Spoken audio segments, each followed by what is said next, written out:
आपकी पार्टी के एक नेता हैं, बड़े नेता हैं, कद्दावर नेता हैं, केंद्र में मंत्री हैं, उनका नाम है अनुराग ठाकुर।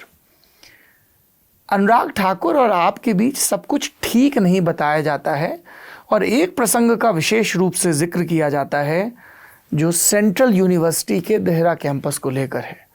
मंच पर उन्होंने तंज कसा आप पर, आपने कुछ कहा, बड़ी चर्चा हुई, फिर हस्तक्षेप हुआ, फिर सफाई, फिर मानवनव्वल का दौर। तो उससे ये चर्चा होती है कि कोई कहता है कि जयराम ठाकुर जो कि प्रेम कुमार धूमल 10 बरस सीएम रहे, अनुराग उनके बेटे हैं, तो उनके लिए एक पॉलिटिकल चैलेंजर हमेशा रहेंगे बीजेपी में। और कोई इसके उलट कहता है कि जयराम ठाकुर लगता है कि पहली बार मंडी से, पंडित सुखराम कब से 93 से ये नारा दे रहे थे जब आप पहली बार चुनाव लड़े कि सीएम मंडी से हो, तो अब वो पहुंच गए हैं, तो वो अपने आप को असर्ट करते हैं कि भाई राज्य मैं चलाऊंगा। और इन सब के बीच देहरा की जनता और धर्मशाला की जनता ये जानना चाहती है कि ये सेंट्रल यूनिवर्सिटी का मुद्दा क्या है। केंद्र में आपकी सरकार है, अगर कोई परमिशन अटकी है तो आप उसको, क्योंकि नारा देती है भाजपा डबल इंजन की सरकार, तो आपके और अनुराग ठाकुर के संबंध और ये सेंट्रल यूनिवर्सिटी के देहरा कैंपस का मुद्दा, इस पर बता दीजिए मुख्यमंत्री जी। देखिए, कुछ भी विषय नहीं था और विषय सिर्फ इतना था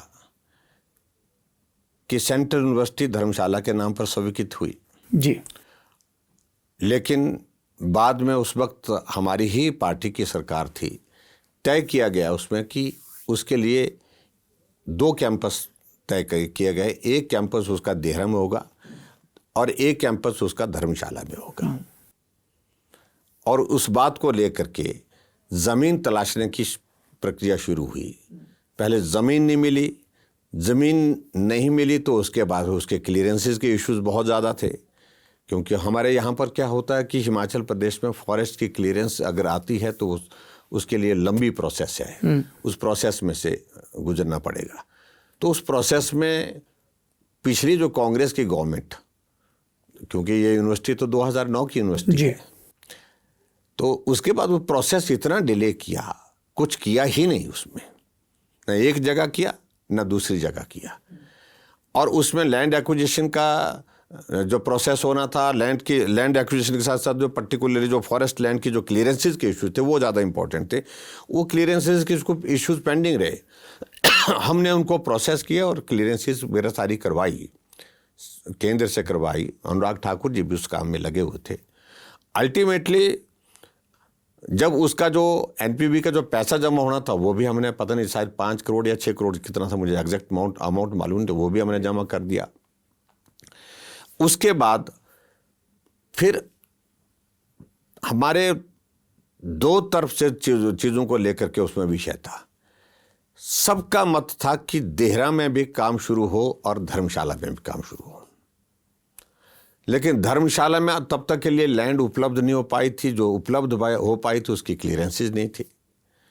हमने उसमें एक ही चीज़ कही कि जो लैंड की जो फॉरेस्ट क्लियरेंसेस के इश्यूज वो बाद में सेटल होते जाएंगे वहाँ देहरा के लिए। हमने कहा एक पोर्शन ऐसा भी है उसमें जिसमें कोई भी लैंड का कोई इशू नहीं है, उसमें क्लियरेंसेस का इशू नहीं है, वो गवर्नमेंट लैंड है और गवर्नमेंट की ओर से वो उसमें उसको किया जा सकता है। हमने कहा एक पोर्शन शुरू करो, लेकिन वहाँ सेंट्रल यूनिवर्सिटी के लिए जो है वो मिनिस्ट्री की एचआरडी मिनिस्ट्री की ओर से कहा कि हमें पूरा का पूरा लैंड जो है क्लियर चाहिए, एक साथ चाहिए, ताकि हम उसकी ड्राइंग और सारे जो भी चीज़ें जो फॉर्मेलिटी करनी है वन गो में करें, हम पोर्शन में नहीं करेंगे, पार्ट्स में नहीं करेंगे। ऐसा करते फिर वो डिले हो गया।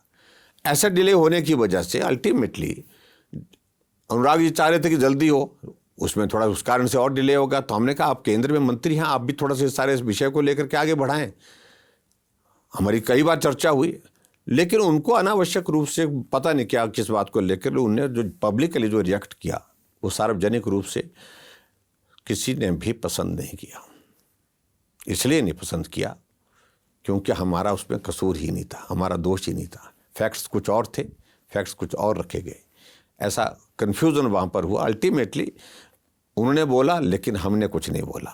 हमने उनकी बात सुनी और बात सुनने के बाद हमने कहा कि इसका हम बैठ करके समाधान, मैंने एक लाइन में बात कही, हो सकता है कि कुछ इसमें ऐसी चीज़ें रही है जिनको हमको बैठ करके रास्ता निकालना होगा, तो हम बैठेंगे, चर्चा करेंगे, उसका समाधान निकालेंगे।